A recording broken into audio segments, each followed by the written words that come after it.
జనసేవ చేయాలని ఉందో, ఇప్పటికీ గోదావరి నది ఒడ్డున ఇచ్చినటువంటి ఒక దత్తముక్తి క్షేత్రము, ఎన్ని వేల మందికి అక్కడ అపర కర్మలు చేసుకుంటూ సంతోషపడుతున్నారంటే, అప్పుడప్పుడు వెళ్ళి అక్కడ స్నానానికి కూడా, కుంభమేళానికి కూడా వెళ్ళినటువంటి 2 మాటలు వెళ్ళాను.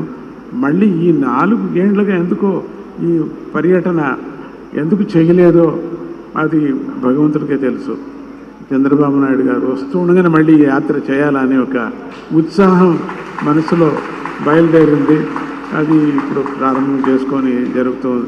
మొత్తం ఆంధ్రప్రదేశ్లో ఎంత పాదుకా క్షేత్రాలు ఉన్నాయో, ఎన్ని స్వామీజీ స్థాపన చేశారో, ఈ జతకు చెప్పినట్టుగా అన్నదానం చాలా ముఖ్యమైనటువంటిది మన ఆశ్రమాల్లో, ఆ పీఠాల్లో. అట్లా ఆ కార్యక్రమాన్ని వాళ్ళకి ప్రోద్బలించి ఇంకా ఎక్కువ చేయండి అని చెప్పడానికి కోసం సంతోషపడుతున్న ఆ కృష్ణమ్మ, ఆ కృష్ణవేణి తల్లి, అది 2 సంగమం చేసినటువంటి సందర్భంలో కూడా స్వామీజీ వెళ్ళారు.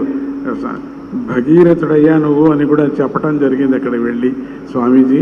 ఇప్పటికీ కూడా అది మర్చిపోలేను అటువంటి సభ, ఆ కృష్ణానది ఒడ్డు దగ్గర జరిగినటువంటి సభ.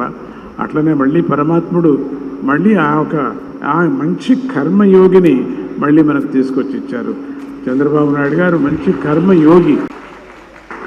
ఆయన ఏమేమి సంకల్పించారో, భగవంతుడు అమ్మవారు ఆయనతో ఏమేమి చేయించాలనుకుందో నిర్విఘ్నంగా జన సహకారముతో, పరమాత్ముడు యొక్క వాతావరణ సహకారంతో అన్నీ చెయ్యని అని చెప్పేసి ఈ సర్కార్కి మంచి భవిష్యత్తు ముందు ఉండాలని చెప్పేసి స్వర్ణాంధ్రగా మళ్ళీ నేను అనుకోవాలా అనేటువంటి మనస్సులో నేను సంకల్పం చేస్తున్నాను. ఎంత సంతోషమైందో, ఆ సంతోషానికే నేను వయస్సు లెక్క చేయకుండా, ఏమీ లెక్క చేయకుండా పరిగెత్తుకొని వచ్చాను. అన్ని చోట్ల తిరుగుతున్నాను. చంద్రబాబు నాయుడు గారికి మంచి శక్తిని, మా ఆత్మస్థైర్యాన్ని, అట్లనే ఆ చుట్టూ ఉండేటువంటి ఆ పరివార మంత్రాంగానికి అటువంటి శక్తిని, నిస్వార్థమైనటువంటి సేవా శక్తిని వాళ్ళకు ఇవ్వని, ఆయన యొక్క సంకల్పం నెరవేరని అని జగన్మాత అయినటువంటి గీతామాతను అన్ని చోట్ల మేము ప్రచారం చేస్తున్నాం. ఆ గీతామాతను కూడా ఈరోజు పారాయణం కూడా చేశారు. గీతా పారాయణం ఎంతోమందికి గోల్డ్ మెడల్ కూడా తీసుకున్నారు.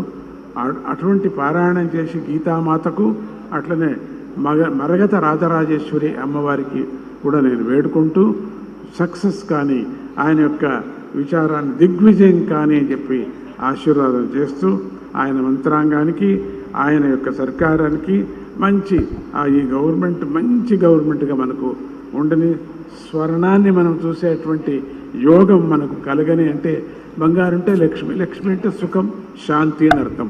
అటువంటి సుఖ శాంతులు ఉండని అని చెప్పి వేడుకుంటూ, ఇక మళ్ళీ నేను వదలటానికే ఇష్టం లేదు. అంత సంతోషంగా ఉంది. ఆ సంతోషం హృదయంలో బయటికి రావటం లేదు. అట్లా ఆ సంతోషాన్ని వ్యక్తం చేస్తూ ఆయనకు మంచిది కానీ అని చెప్తూ